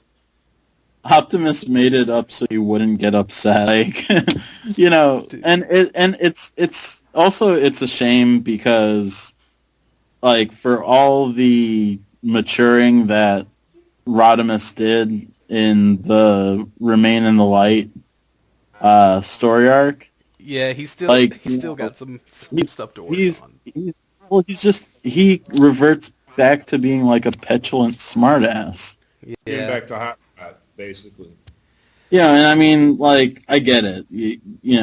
That's his character archetype. That's what people love about Hot Rod. But I want to see him grow as a character. I don't want him to be depressing season 3 Rodimus Prime. From G1 cartoon. But I at least want to see him. Be accountable. Not just be like, oh, I fly by the seat of my pants and everything works out. I'm cool Spicoli. Well, kind of going to that, you mentioned sad season 3 Rodimus. Megatron, this kind of next part, he's just like, you've just been sulking in the shadows ever since we took off. And Rodimus is like, I've been taking stock. He said, Megatron says, no, Optimus takes stock. I take stock. You sulk. You're sulking now. Which, is definitely true, but it's funny because Megatron is the one person on board the Lost Light that's not afraid to call Rodimus out on bullshit. But it's probably because they're both co-captains. So Rodimus can't just be like, cleaning duty for you. I love in this, like, Magnus still takes the time to correct Rodimus's grammar. Yeah, I forgot about that. Like, Rodimus is like, existential crises, and Magnus is like, crises.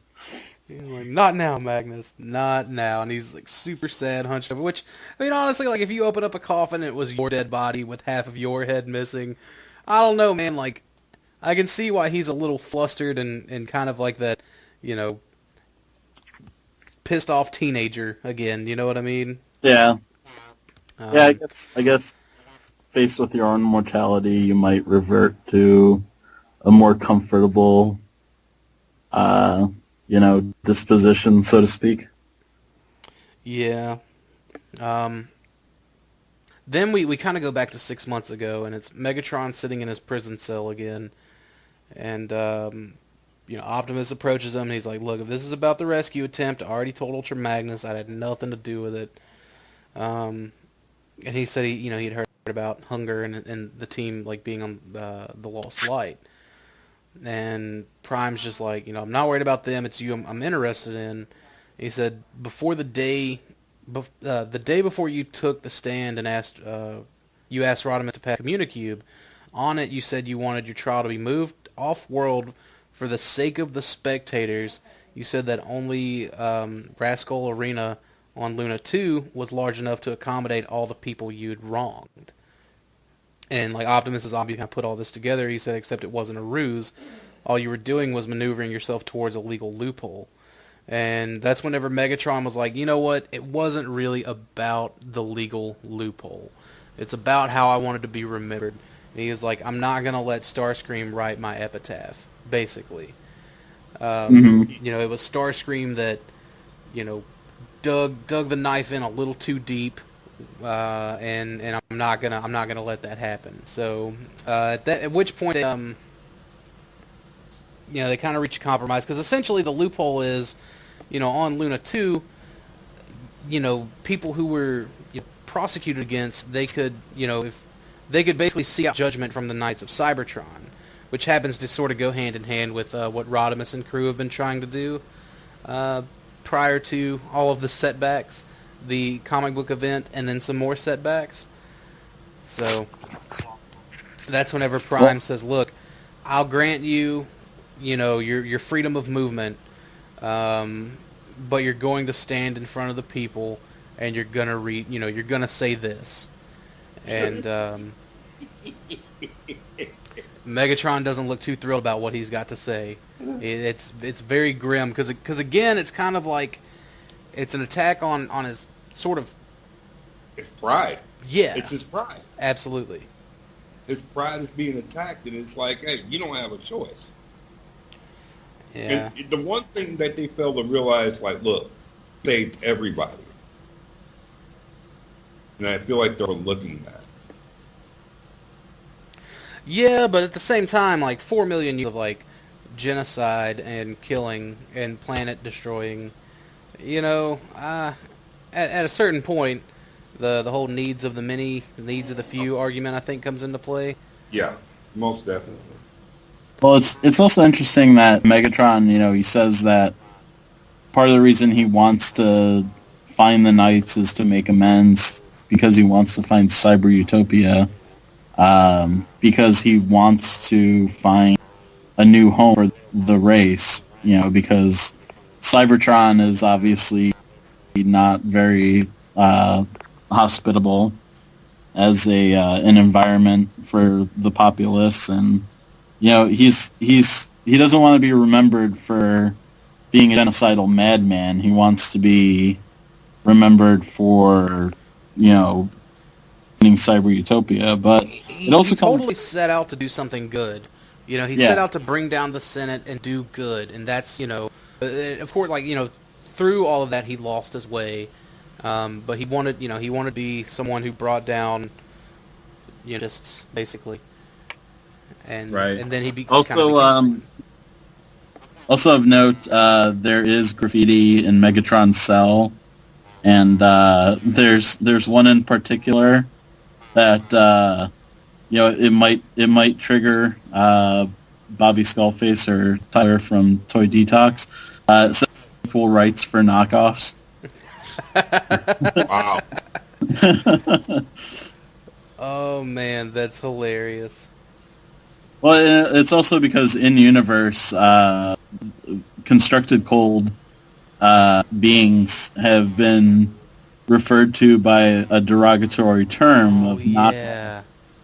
So it's in universe. It makes sense that somebody who's constructed cold would write that on the cell because they want to be seen as equals to forged people. But to us nerds, especially we know what it means.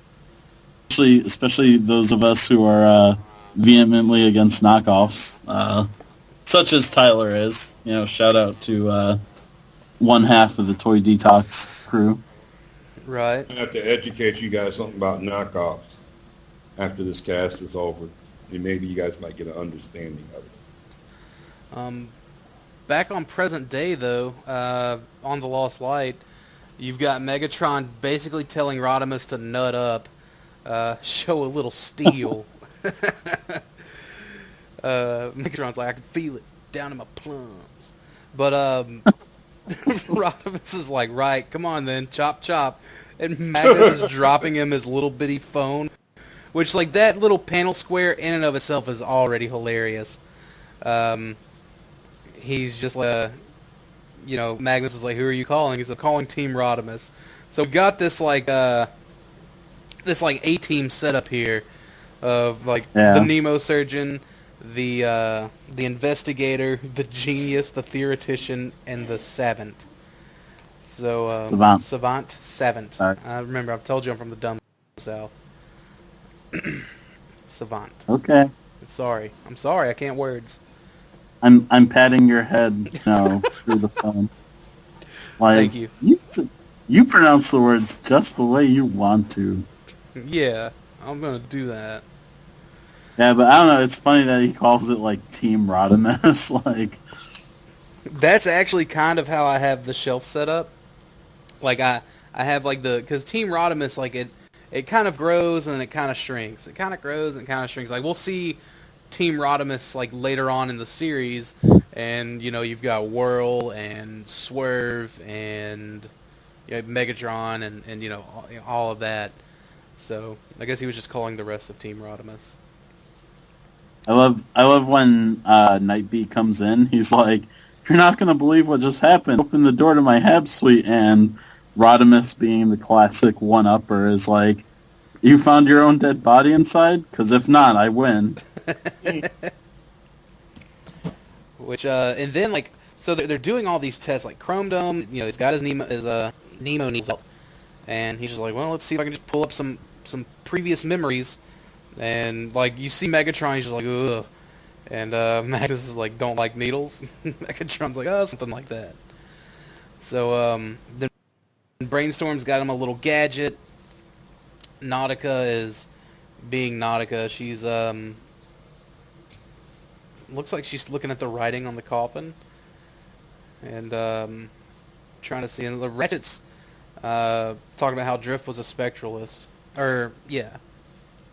and Rodimus was like, yeah, he was trying to convert me before, Well, how's it up there, Chrome Dome? Any joy? Just totally wanted to get off that subject real quick. And then, you've got Skids theorizing, I guess. And at that point, Rodimus is like, well, you know what? To prove, like this is, not the version of me, I'm going to cut my arm off. And he's just, like, reaching for this chainsaw. And, more accurately, sorry, I don't mean to cut you off, but First Aid says that he's his future self. Yeah. So that's what prompts Rodimus to grab the chainsaw and be like, well, if I cut my arm off, then it can't be future me. And I have to promise never to get another arm. And they're like, well, what about the numbers in the palm of your hands? And because the numbers aren't there on his. And Rodimus is like, well, they're not here anymore either. He said, I removed them after Ratchet said we live in a world where... Then that's whenever he gets kind of cut off, and he's like, why are you looking super surprised? And behind Rodimus, another chunk of the Lost Light has gone missing, and they see outside into space. And that's whenever they kind of freak out, and Rodimus orders full... basically a retreat of the ship. Everyone needs to abandon ship. And it looks like... Let's see. This is at Swerves, but it looks like there's... Looks like this may be in the past. That looks like Prime. It's the picture from Dark Cybertron when okay. Prime Magnus and Rodimus were having a drinks and Swerves. Yeah, I was like, what the hell is this? But and Prime has face mask off. Like, yeah, that is one of my... And I talked about it whenever we did Dark Cybertron. That was probably one of my favorite parts. Was the whole Orion Pax and like joining, like, you know, boarding the ship, and his message that Swerve made his ringtone. So yeah. But Tailgate's telling a story inside Swerves. He's telling the story about how he took down Tyrus, and you see Getaway kind of approach him, and he's just like, you know, I think you're really underappreciated. Like, you know, you'd make a Prime one day. And Tailgate's like all bashful. He's like, oh, hush. And he's like, no, seriously. And so, and like, you also kind of like, you see Cyclonus in the background. He's like, uh-huh. Like, still typical cross-arm Cyclonus with all that old money. But, you know, pretty pretty upset. But Getaway's definitely moving in on poor little Tailgate super fast, and so Cyclonus just leaves. And that's whenever the alarm sounds, and like Tailgate said, what rule did we just break? Yeah. So the speech that Megatron had to give, I'm not going to give the whole thing, but essentially it ends in discard your weapons, tear off your badges, and stand down. The Decepticons are over, the war is over, and thankfully we lost. And, you know, you see Prime kind of talking to him after he gave that speech. He's like, well done, you'll leave tomorrow. And Megatron was like, man, if I was the person I used to be. And, you know, Prime just sort of walks out and, like, leaves Megatron to his own, like, shame and thoughts. You know, you see Megatron bury his head in his hands. Like, that was a big, like, personal defeat for him, you know, in that pride. So... at the end of this issue, we see Rodimus talking about, like, admiring the new Rod Pod since the old one got beat up. Hey, can I say something about that little scene there with Megatron, if I may? Yeah, go ahead. Interject. You know what's funny there about that? And throughout the years we have watched Transformers, Megatron is probably the first character we ever see lose his pride. Yeah. What'd you say? I mean, they've written it so well to where it's like, you know, it's like basically he's broken. I mean, it's devastating, and you definitely feel for the guy. I mean, I know I did. I was like, damn, dude. He got broken down. Yeah. Look, what did he say? He was leading his people to oppression, which he never wanted to have happen. Right. And it came back on him. You know, and it's like, hey, man, you reap what you sow. You're absolutely right. You reap what you sow, and you know what? Starscream kind of stuck it to him. If you really think about it. Yeah, but Starscream, this is definitely not the outcome that I think Starscream wanted. Like, Starscream, I think, wanted to see him die. No doubt about it. Because that's Starscream's biggest fear is Megatron. Yeah, definitely. Yeah, because he was like, why isn't Megatron getting executed? Yeah. When they were deciding what to do with him, and I like this interaction with Rodimus and Ratchet, because Rodimus is like, yeah, let's just get out of here and be done with Megatron, and Ratchet's like, he's like, Prime didn't tell you? And he's like, Megatron's coming with us, and Rodimus is trying to laugh it off, like, ha, yeah, as captain, and Ratchet just gives him this face like, be serious for a minute, and then Rodimus is like, yeah, Captain. You're joking. You're joking, and it's like, on the Lost Light, on my ship? And he said, and then he's gonna board us, huh? Yeah, but I like how, Rodimus takes the data pad that what's his name?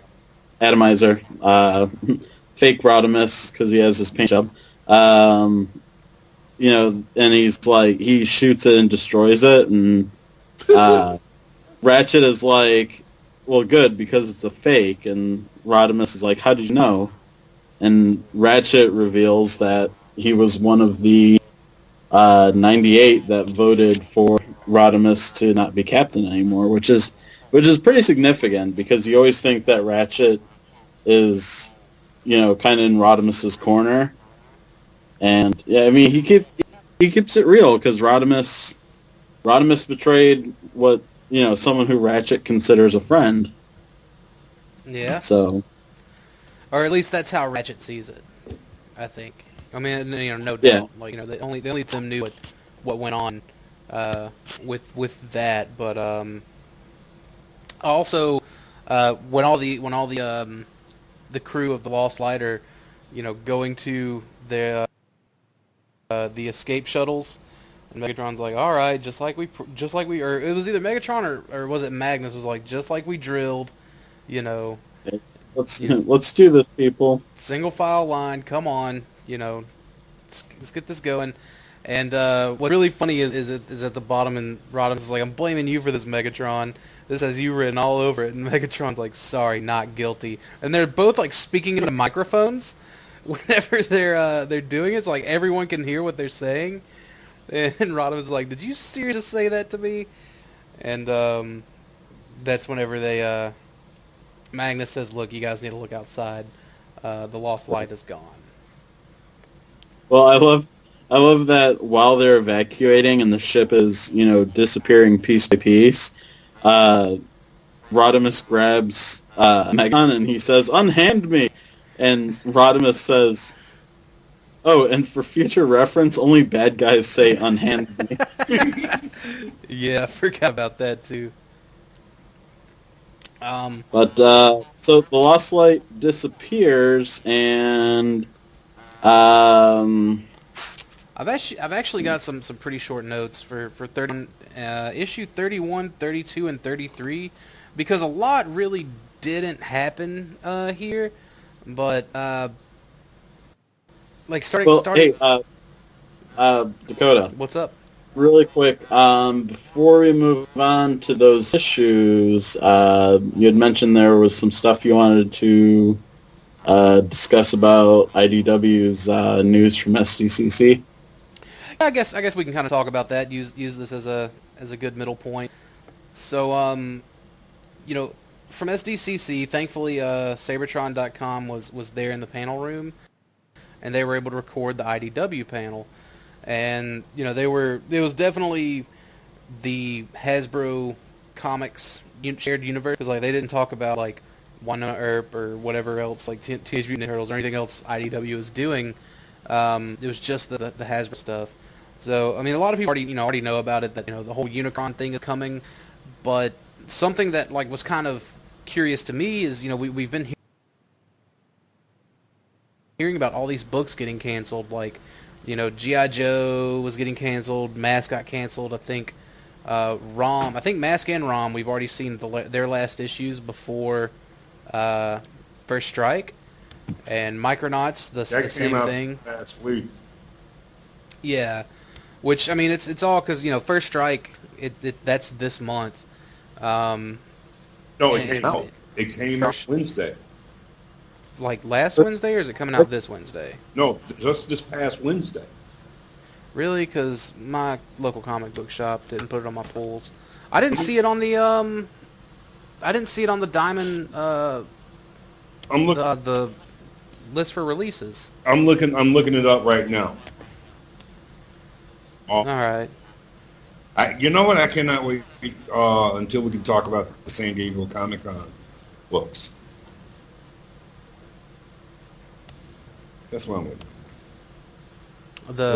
Are you talking about like Combiner Hunters and the Yeah, First Strike I mean, issue not zeros? Combiner Hunters, the Unicron thing that's coming, what's going to lead into it. Oh, yeah. So basically, they talked about,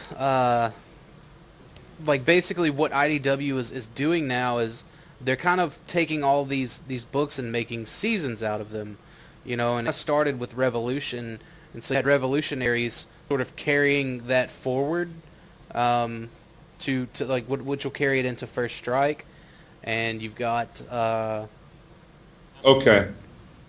Let me check the date. First Strike out. It comes out this Wednesday. okay, that's what I thought, yeah, I was like... Okay. Yeah. I'm trying to figure out what was the other one that came on out then. Because there was Was Huh? it one of the one-shots? It may have been. I don't know. I'll have to find out when I go there Wednesday. Yeah. Well, I know Rom versus the Transformers came out 2 weeks ago. Yeah. Okay. And that's one of the ones I got on my whole list. And then one of the Hasbro source books have been coming out. It's kind of like I actually haven't been picking those up. Yeah, I haven't either, but I remember seeing that the second issue of the Hasbro source books came out last week. I think it's cool they do that, because I like, they did the Beast Wars source book. I obviously picked that up. I thought that was cool for Mask and Rom and the Micronauts. Like, I just don't. I mean, if you're like fully invested in the shared content or shared whatever universe that IDW is doing with all the Hasbro properties, I think it's a great asset to have those source books. But if you're like us and what I assume most of our listener base is, which is focused primarily on the Transformers comics, then I'll be honest, I am fully invested in which at first I wasn't. Like, at first I was like, you know what, I don't give a fuck about Rom. I don't care about the Micronauts. Only thing I read was Transformers, G.I. Joe, and I picked up Revolutionaries because I like teams. So anytime someone builds a team, I want to check it out, But yeah, so like I still need to track down like all of the Mess comics, the ROM comics, and the Micronauts comics that I've missed, because I just want to get the full story now. Like, now that we're way through it and it's going to cost me a lot of money to do it, I figured that's the opportune time to want to buy them. But yeah, so like other than that, like First Strike is supposedly like that's going to be the next like big like Revolution style event, and it's going to be the big cross brands crossover, and that's whenever you're going to see like G.I. Joe Unmasked. It's going to be G.I. Joe Unmasked. Like, they're going to be sharing a book, and you're going to have Rom and the Micronauts sharing a book after that.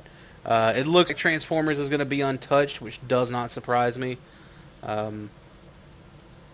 Considering that's definitely the bigger of the two books between the two. But supposedly the events of First Strike are supposed to set up stuff for Unicron coming in 2018, or maybe Unicron's going to be the third, the end of the second season, beginning of third season sort of era.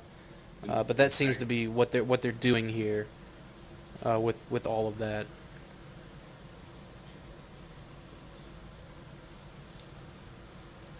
A little bit of news. Yeah, so I'm not exactly excited about Unicron showing up in the IDW universe, only because they've already established this rich, mythos within the universe with the guiding hand, and I mean, I'm not a huge fan of the 13 Primes either, which they brought into IDW, but that's just because I don't know, for whatever reason, I don't like it. I think it's because I don't like the idea of Optimus being some mythical, Well, I believe the mythical 13th Prime is Primal. I think that's what John Warden was talking about at San Diego. Of course, IDW can write however they want to write it, but it seems they are going off of Hasbro mandates. Oh, Primal is the 13th Prime and not Optimus Prime? Supposedly, in the Align continuity, it was Optimus Prime, which is where the whole Right. 13 Primes thing came from. And honestly, I like that. I like the 13 Primes, and that they were all, basically like leaders of certain subsects. You had Nexus Prime, the first combiner, and that doesn't mean just your Scramble City styles. That means headmasters too. Like they were, like the ancient headmasters were, technically combiners under that. And you had Onyx Primal, the first beast, and you had Liege Maximo, which was Loki, and so on and so forth. And Micronus Prime, who was the first Minicon, and he was actually like the god of microspace, which you see in Micronauts. Stuff like that, you know what I mean? Like stuff like that, I think is cool. But I'm right there with you, dude. I'm not feeling Unicron. I don't think he has a place in IDW universe. But you know what? I'm going to say something here with you. I'm going to disagree here with you guys. And I'm probably going to get railroaded here for this. But you want to know something? No, I mean, let's be honest here for a second. And I'm going to take us back to a little something called Dreamwave. Didn't they bring in Unicron pretty early? Yeah, but that's also why I am glad that Dreamwave folded, because they were making it like season 1.7. I mean, They're making it like season. They're making it like season 2.5, where like they were setting up Autobot City, and Shockwave's beam matrix energy like woke up Unicron, and like I don't know. I mean, I'm glad. The fact that it has taken them, damn near 10 years to get around to Unicron in IDW, over 10 years. It's nice. It's nice that they were able to go 10 years without bringing in Unicron. Like that wasn't the reason the Matrix was open to light their darkest hour. It wasn't any of that. I have some faith that maybe, just possibly, they'll be able to do some good with it. They'll be able to write it well. But like at the same time, it's like I don't know. I think it depends on how much is like really and truly Hasbro mandated. And we see this big push for Unicron in the live action movies, and I can only assume that's why they kind of want to push it in the comics to sort of start building some hype for the character. Is it possible we're going to see it? We're going to finally see a full Unicron in the sixth movie then? Is that what you think? He was totally he was totally hinted at at the end of the last night. But what I don't like, I hate that and of course it was Transformers Prime that started it, but now Unicron is going to be Earth. Like he's got to be Earth all the time. Actually, wait a minute, you're wrong. Wait a minute. You want to know what really started it? Beast Wars. No, Unicron wasn't Earth though. Like Unicron never showed up in Beast Wars technically. But in Japanese Beast Wars, that's what we all thought. Well, in the Japanese in Beast Wars Neo, that was maybe kinda, sorta. But let's just disregard that because it's not North American mythos. Come on, man. It fits. It has a place. Nah, I know. But when they do the go ahead. No, I was just gonna say I wish it had gone a little longer without it. But we see, we see like the toys coming out. Rodimus Unicronus. I don't know if that's just a way for them to get a Lost Light Colors, Rodimus toy out, or if they're gonna pull James Roberts in by the nape and tell him what he needs to write. You know what I mean? I don't know. You know what? I have a problem with that. Hasbro needs to stay out of it. I don't like that. On one hand, man, I totally agree. On the one hand, let these writers do what they do. But on the second hand, it's like, if that was my property, I would want to see certain things envisioned in a certain way that I want them. You know what I mean? Like, But see, here's the thing again, and this is the problem that Marvel's having there with. You know, you just cannot keep doing the same bullshit. You know what I'm saying? Okay, yeah, over 10 years, maybe it is time for Unicron to come. We don't know. You know, they're going to give him his one-shot book, I think, which should be interesting, and maybe they'll explain more the story in detail as to why. yeah. You know, I don't know. Like, I'm definitely looking forward to it. I just wish, like, there's still so much left unresolved, you know, in a lot of these books that I don't want to see them have super rushed, you know, conclusions. Like Till All Are One's going to have a very rushed conclusion, I feel. You know, they're gonna conclude it with an annual that comes out, I think, in December. when does the annual come out? I think the annual comes out in December For, for Till All Are All Are One. One. you know what? I've been waiting for the Optimus Prime annual. It hasn't even came out yet, not even this year. And it I was thought that solicited for February. I thought that was the Transformers annual because I'm pretty sure that was the Oh, was it? Transformers annual. Yeah, like I picked it up and read it. And it was good. It was okay. Like, I don't know. It's the one where it was with like Pyra Magna. He had basically him and Pyra Magna had a conversation. But Oh, okay. Okay, it's that one. Okay. I'm thinking about the one where you're supposed to be a Power Master. That issue was supposed to have been out. oh, what? No, man, Yeah, I didn't know nothing about that. yeah, it was in the solicitations months ago. Hmm. Yeah, I mean, he was a Power Master on the cover, and it's like, hey, one of the guys in one of these Transformer comic book groups posted it. It hasn't even came out yet. It was supposed to be due out in February of this year, this past February. We should probably let it snap, and maybe it got dull. Yeah, I could have sworn there was going to be an Optimus Prime annual coming out soon, though. Like, I remember hearing about it, but I don't remember it being as far back as February. Now, I know in February or March is when I actually saw, like, the Transformers annual, which was, you know, it was kind of featured in the Optimus Prime, like, book with the storytelling and all that, but I didn't know, you know, if it was, you know, anything else, but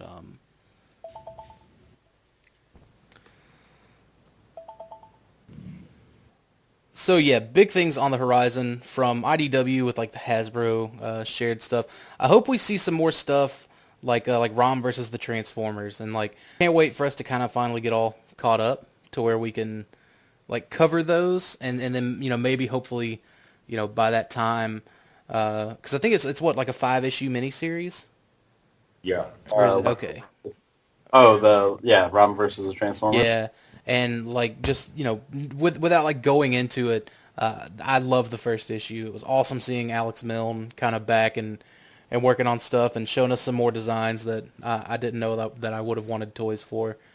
And like, even like, honestly, it's not just the Transformers. It's like I want like all of his Space Knights, like made into 3 3/4 inch Army Men's scaled plastic. I would love that. Doubt it'll ever happen, but it would still be really, really cool.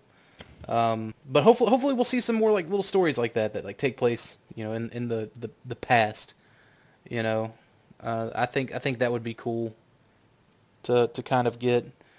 But yeah, so that's pretty much it for this issue. We didn't quite get through all of the issues we intended to, but there was a lot of meat and potatoes in these 3 issues. So, with that said, I'd like to give our typical shout-outs that I forgot to give here in the beginning, but I think as long as I give them, it'll be fine anyways. And that's for the Cool Table Network, where you can check out cool shows like Shattered Cast Uncut, Enter the Realm, Beers and Bolters 40K, Plastic Fanatics, Stasis Lock, hey, I do one too, Nerd Rage Radio, Toy Detox, hey, Spiros, that one, and 8 Weeks. And you can also catch shows like the Realm of Collectors Podcast, and Figure Banging every now and again too. So be sure to check all that out. Add it to your podcast subscriptions. Really cool stuff they got going on there. And until then, Spiros, you got any places folks can find you at? Just the usual. Any of the Facebook groups. You can find me waving my collector dick around, showing off my Magnus collection. He's also an advocate for the color teal. Yes. Hashtag vote for teal. Dude, we won that vote, by the way. I voted. And then I also handle the Twitter account for Toy Detox @_Toy Detox. And if you want to get on, the cool train before the masses, the Info Creep or Information Creep Twitter has followers, 30% of which are Dakota and myself. Yeah. So, we do have a Twitter presence for Information Creep. It's at info_creep. Yes, that's it. Yeah, okay. That's pretty bad. I don't even know our Twitter handle. But, Well, we don't really push it, and we really should. We really should be pushing the social media presence, but yeah, especially it seems like Twitter is very popular among comic fans, artists, creators. So yeah, we definitely should be pushing that. Not that our listeners need to hear us mull about our our plans for the platform, but and then if I ever pop into TFW, which is few and far between, I am Dark Magnus on there, ruffling feathers and questioning color choices for third-party products. And pissing people off. no, that goes without saying, right? I know I do a good. What's that? Walter said him pissing people off. I know I do a good bit myself. Yeah. So, Walter, man, you got any shout-outs, anything, anywhere people can find you? Shout out to Info Creep for allowing me to be up here on the show as usual. Shout out to Hardcore Collectors, the group I'm in. Shout out to Realm of Collectors, the group I am in. And another shout out, I haven't really said it, is these comic book groups I'm up here in, especially comic book Level Auctions House. That's where I'm at. Cool. And always, if you guys have any questions or topics you want to hear discussed, if you can't reach her, you can email us, because I know, 104 characters, kind of limit. You have an email. You can reach us at informationcreep@gmail.com for that ease of access. And until next time, thank you guys for listening, and thank you guys for watching the video. So until then, we'll see you guys later. Take care.